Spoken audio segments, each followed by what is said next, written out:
Hello student, कैसे हो आप सब। आई होप आप सभी अच्छे होंगे और आपकी पढ़ाई भी जोरों शोरों की चल रही होगी। इसी पढ़ाई को अच्छे से बहुत अच्छी करने के लिए आ चुका है आपका अपना YouTube channel the science academy. मैं हूं विक्रम सिंह, जो कराऊंगा आपको साइंस के हर टॉपिक्स को क्लियर एंड हर डाउट को सोल्व। तो क्या हालचाल आपके, सब बढ़िया होंगे और अपना सिलेबस भी बढ़िया ही चल रहा है और आपको समझ में भी आ रहा होगा अच्छे तरीके से।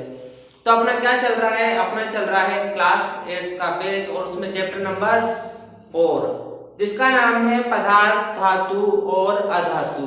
इंग्लिश में कहते हैं मेटर और धातु कहते हैं मेटल्स और अधातु कहते हैं नॉन मेटल्स। ठीक है, तो अपन ने लास्ट क्लास में क्या पढ़ा था, अपन ने पढ़ा था धातुएं क्या होती है, अधातुएं क्या होती है, या पदार्थ क्या होता है, या उनके कौन से गुण होते हैं जिनसे क्या कर सकते हैं, हम उनकी पहचान कर सकते हैं। तो आपको समझ में आया होगा अच्छे तरीके से, ऐसी मैं आशा करता हूं। आज क्या पढ़ेंगे, आज अपन पढ़ेंगे उसी धातु और अधातु के कौन से रासायनिक गुण पढ़ेंगे। क्या पढ़ेंगे, रासायनिक गुण। अपन ने लास्ट क्लास में क्या पढ़ा था, अपन ने पढ़ा था उनके फिजिकली गुण पढ़े थे, जो उनके नॉर्मली जिनसे पहचान होती है वो अपन ने पढ़ा था। आज क्या पढ़ेंगे, आज पढ़ेंगे अपन उसके रासायनिक गुण पढ़ेंगे कि अगर उनकी क्या करेंगे, धातु अधातु की किसी और कंपाउंड से क्या करेंगे या किसी और एलिमेंट से क्या करेंगे, रिएक्शन कराएंगे और फिर अपन पढ़ेंगे कि हाँ देखेंगे कि रिजल्ट में अपन को क्या मिला है। ठीक है, रिएक्शन कराएंगे दोनों की कि दो एलिमेंट होंगे और उनके आपस में क्या कराएंगे, हम रिएक्शन कराएंगे, अभिक्रिया कराएंगे और हम क्या देखेंगे कि रिजल्ट में हमको क्या मिला है और क्या मिलना चाहिए और उसके मिलने से क्या फायदे हैं, क्या नुकसान है, किसके रिजल्ट को क्या कहा जाता है, ये सब अपन आज की क्लास में डिस्कस करेंगे। ठीक है, तो शुरुआत करते हैं अपनी आज की धमाकेदार क्लास का। तो आपको क्या करना है, साइंस एकेडमी चैनल को सब्सक्राइब कर लो सारे के सारे और शेयर कर दो तू अपनी क्लास को। ठीक है, तो आज की पहली हेडिंग डालो मेरे साथ, डालो हेडिंग धातु और अधातुओं के रासायनिक गुण। धातु और अधातु के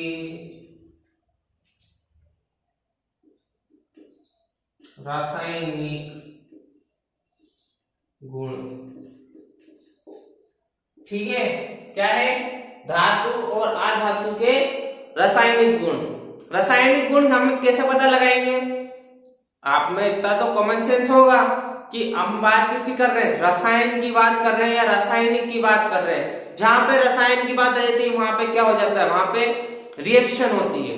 क्या होती है, जहां पे आपको दिखे ना कि हाँ यहाँ पे क्या हो रहा है, क्या कर रहे हैं अपन, वो क्या रासायनिक पदार्थों की बात कर रहे हैं या रसायन की बात कर रहे हैं, तो वहां पे आप क्या सोचोगे, वहां पे आप सोचोगे कि हाँ यहाँ पे किसी ना किसी एलिमेंट की क्या हो रही है, रिएक्शन हो रही है या फिर अभिक्रिया हो रही है। वह क्या कहलाती है, वह कहलाती है रासायनिक अभिक्रिया।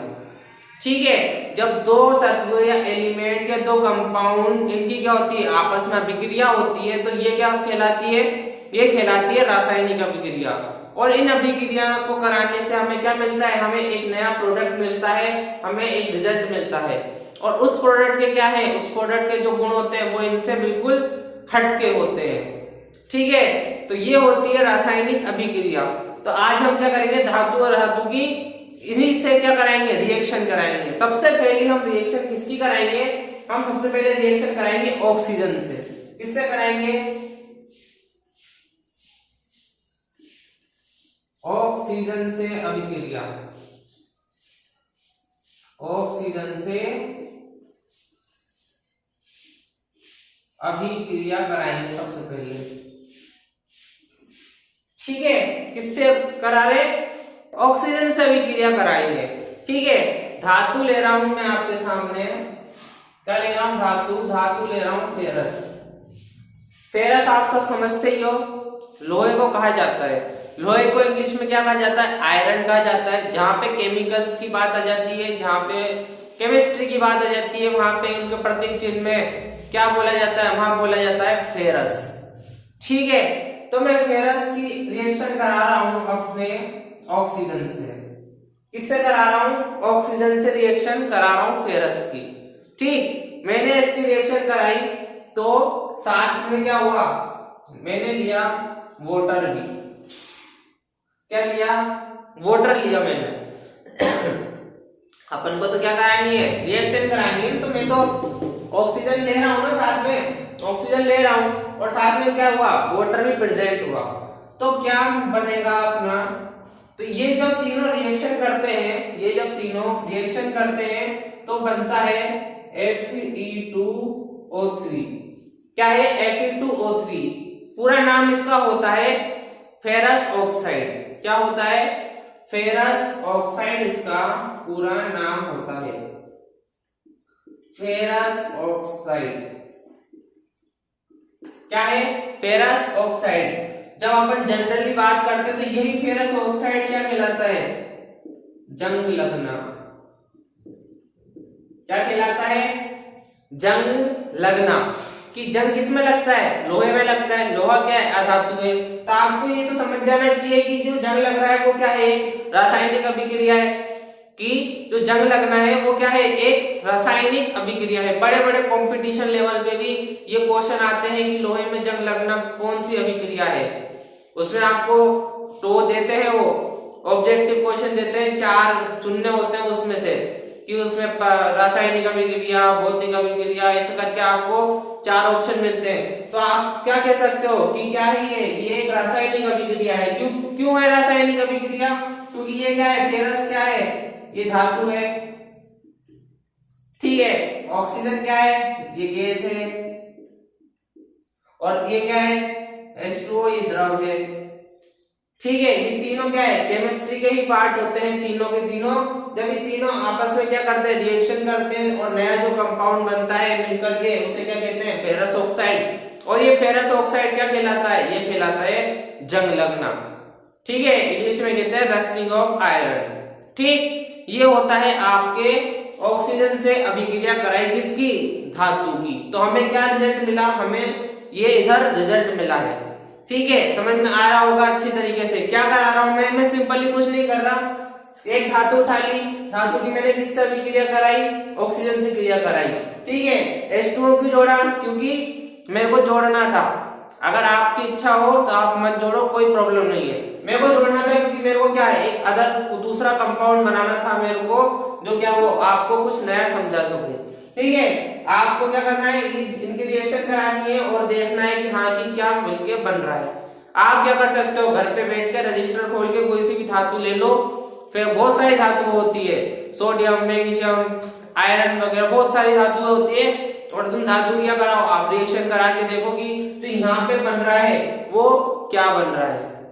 ठीक है, क्या बन रहा है और ये बना कैसे, वो अपन कभी और क्लास में सीखेंगे कि ये कैसे बना। क्योंकि क्या होता है कि ये 9वीं 10वीं 11वीं में जब आप साइंस लेते हो तब आपको समझाया जाता है अच्छी तरीके से कि ये चीज बनती कैसे। अगर मैं अभी आपको समझाऊंगा तो आपकी भेजी घूम जाएगी बिल्कुल। ठीक है, तो अभी से आप इतना समझो कि ये क्या करा रहा हूं, मैं एक रिएक्शन करा रहा हूं और ये कंपाउंड बन रहा है। इसे क्या कह रहे हैं, फेरस ऑक्साइड या लोहे में जंग लगना कह रहे हैं। ठीक है, ये हुई अपनी बात ऑक्सीजन से अभिक्रिया कराने की। ठीक है, तो इसको नोट करो पहले। ठीक है, कर लिया होगा। नेक्स्ट लिखो, नेक्स्ट अपन अभिक्रिया कराएंगे किसके साथ, जल के साथ। किसके साथ कराएंगे, जल के साथ अभिक्रिया।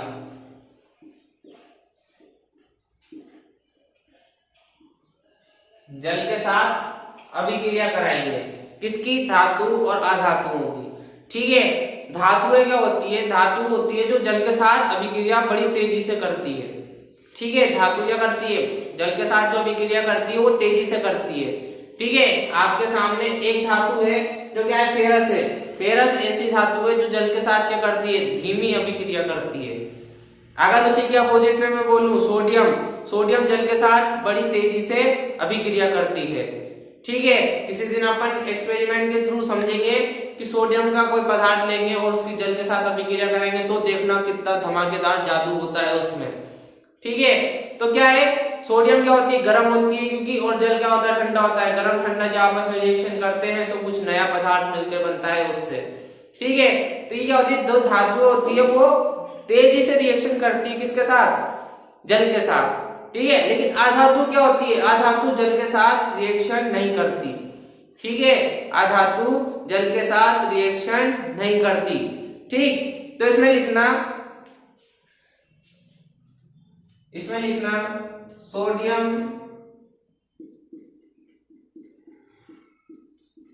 सोडियम जल के साथ तीव्र अभिक्रिया करती है,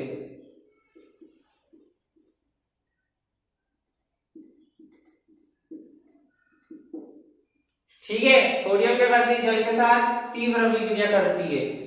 फिर उसके बाद फेरस, ये भी क्या है, ये क्या है, धातु। फेरस जल के साथ धीमी अभिक्रिया करती है, क्या करती है, धीमी अभिक्रिया करती है, ठीक है। ये बात हुई अपनी धातुओं की। अब अगर बात करें अधातुओं की, तो अधातु क्या है,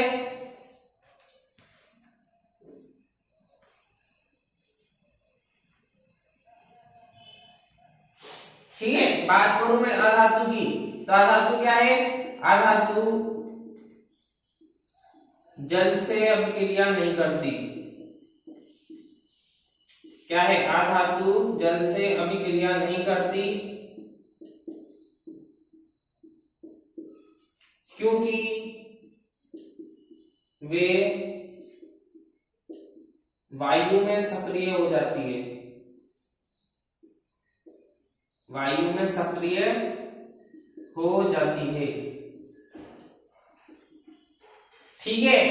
अधातु क्या होती है, वो जल से अभिक्रिया नहीं करती, लेकिन वायु में क्या हो जाती है, वो सक्रिय हो जाती है। तो क्या अपन कह सकते हैं कि अधातु क्या करती है, वायु से अभिक्रिया करती है, अधातु वायु से अभिक्रिया करती है, ना कि जल से अभिक्रिया करती है, ठीक है। वायु में कौन सी गैस प्रेजेंट होती है, वायु में ऑक्सीजन गैस प्रेजेंट होती है, ठीक है। तो क्या करती है, अधातु क्या होती है, ऑक्सीजन से क्रिया करके क्या हो जाती है, एक्टिव हो जाती है, ठीक है। इसमें एक क्वेश्चन आता है कि फास्फोरस होता है, फास्फोरस को वायु से बचाने के लिए जल में रखा जाता है, ठीक है। फास्फोरस एक पदार्थ होता है, एलिमेंट होता है, उसको क्या करते हैं, वायु से बचाने के लिए जल में रखा जाता है, क्योंकि क्या होती है, वो एक अधातु है और क्या करती है, वो वायु के संपर्क में आते ही क्रियाशील हो जाती है, ठीक है। तो लिखना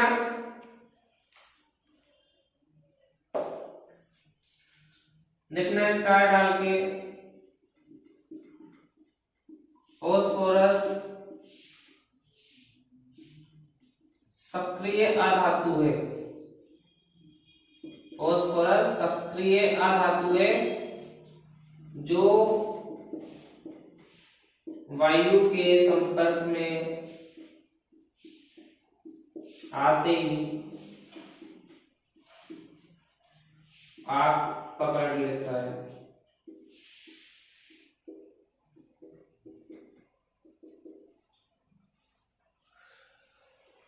इसलिए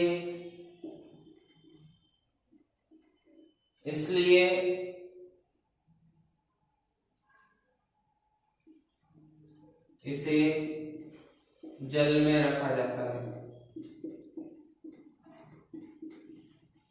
ठीक है। फास्फोरस क्या करता है, फास्फोरस वायु के संपर्क में आते ही आग पकड़ लेता है, ठीक है, या आग उत्पन्न करता है, ठीक है। इससे क्या बचाव के लिए क्या करते हैं, इसे जल में रखते हैं। तो क्या अपन कह सकते हैं, जो धातु होती है वो क्या करती है, जल से अभिक्रिया करती है, लेकिन जो अधातु होती है वो जल से अभिक्रिया नहीं करती, ठीक है। तो ये क्या है, अपन ने इसमें क्या करा था, एक बार समझा देता हूँ।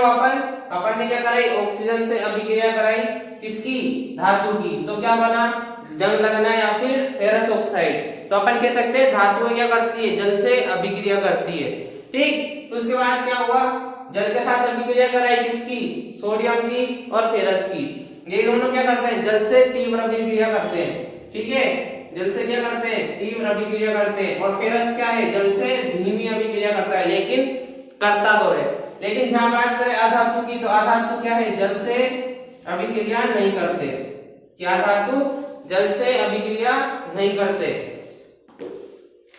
ठीक है, अधातु जल से अभिक्रिया नहीं करते, ठीक, क्योंकि वो वायु में क्या होते हैं, सक्रिय होते हैं, वायु में सक्रिय होते हैं। तो अपन कह सकते हैं कि हाँ अधातु क्या करती है, ऑक्सीजन से अभिक्रिया करते हैं। ठीक है, तो अभी क्या बताया मैंने फास्फोरस के बारे में। फास्फोरस क्या है, एक सक्रिय अधातु है जो वायु के संपर्क में आती है, आग पकड़ लेती है या फिर आग उत्पन्न करती है। ठीक, इसलिए क्या रखा जाता है, इसे जल में रखा जाता है ताकि क्या हो, ये वायु के संपर्क में ना आए। ठीक है, तो इसको नोट करो पहले। अगली जो अभिक्रिया आती है वो बड़ी ही इंपॉर्टेंट है और 10वीं 12वीं तक के लेवल पे पूछी जाती है। ठीक है, तो हेडिंग डालना विस्थापन अभिक्रिया।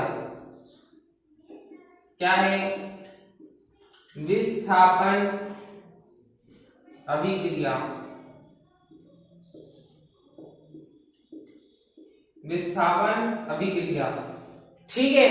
क्या होती है विस्थापन की, विस्थापित समझते होंगे आप कि एक जगह से दूसरी जगह पे किसी वस्तु का जाना क्या कहलाता है, विस्थापित होता है।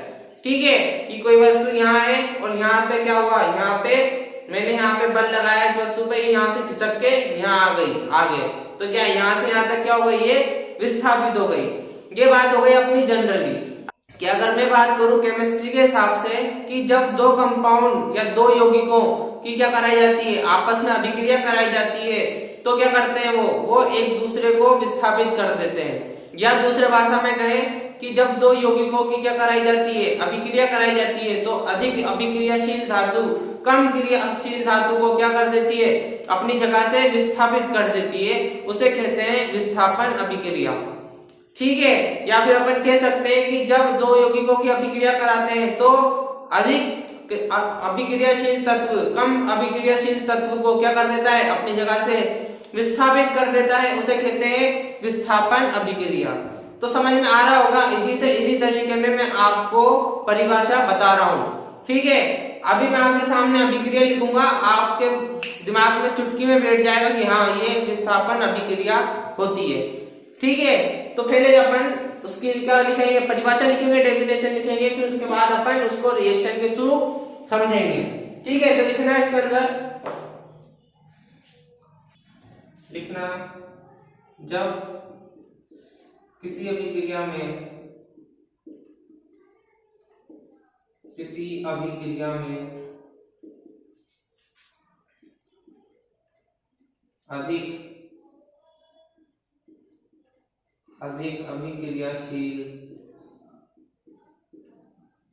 अधिक अभिक्रियाशील धातु कम अभिक्रियाशील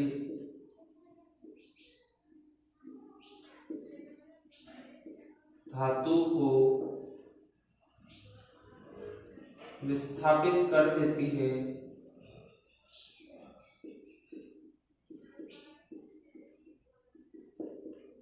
तो इसे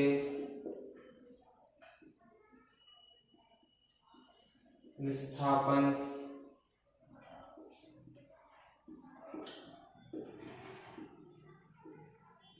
अभिक्रिया कहते हैं। ठीक है, कि जब किसी अभिक्रिया में, कि अगर मैं क्या करा रहा हूं, अभिक्रिया करा रहा हूं, तो अधिक अभिक्रियाशील धातु कम अभिक्रियाशील धातु को क्या कर देती है, अपनी जगह से विस्थापित कर देती है, उसे कहते हैं विस्थापन अभिक्रिया। ठीक है, तो लिखना है इसमें एक रिएक्शन लिखेंगे, CuSO4। क्या है, CuSO4, इसका नाम होता है कॉपर सल्फेट। CuSO4, ठीक है, इसकी अभिक्रिया किससे करा हूं मैं, इसकी अभिक्रिया में करा रहा हूं Zn, जिसे बोला जाता है जिंक। क्या बोला जाता है, जिंक। ये भी क्या होती है, धातु होती है, जिंक भी धातु होती है, कॉपर भी धातु होती है। ठीक है, क्या कर रहा हूं मैं, कॉपर सल्फेट का विलयन है, उसमें क्या है, जिंक भी क्या कर रहा हूं, इंक्लूड कर रहा हूं। तो क्या होगा, रिएक्शन के थ्रू क्या होता है कि जो अधिक पावरफुल होता है वो कम पावरफुल को क्या कर देता है, अपनी जगह से हटा देता है। ठीक है, अगर मैं क्या कर रहा हूं, दो पहलवानों को आपस में लड़वा रहा हूं तो जीतेगा कौन? जो भारी पहलवान होगा। कि जो भारी पहलवान होगा जिसको दाव अच्छे से पता होंगे वो क्या करे, वो पावरफुल हो जाएगा उस दूसरे पहलवान पे और वो क्या कर देगा, उसको हरा देगा। तो सेम चीज यही होती है कि ये क्या करता है, जिंक कॉपर पे क्या हो जाता है, भारी हो जाता है और क्या होता है ZnSO4 ये क्या कर लेता है, कॉपर की जगह ले लेता है और कॉपर को क्या कर देता है, विस्थापित कर देता है अपनी जगह से। ठीक है, हुआ क्या कि कॉपर सल्फेट का विलयन है, उसमें क्या करा, जिंक को ऐड करा। ऐड करने के बाद क्या होता है, जिंक क्या होता है, कॉपर पे भारी हो जाता है। जिंक क्या है, अधिक अभिक्रियाशील धातु है कंपेयर टू कॉपर से।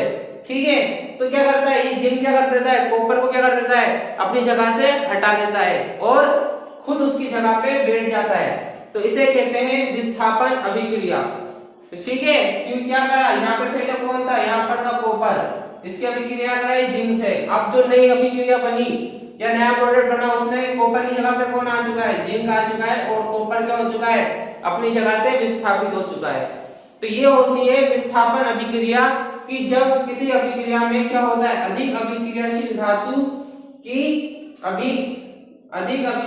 धातु कम अभिक्रियाशील धातु को क्या कर दे, विस्थापित कर दे, उसे क्या कहते हैं, विस्थापन अभिक्रिया कहते हैं। ठीक है, तो ये होती है विस्थापन अभिक्रिया। तो नोट करो इसको भी।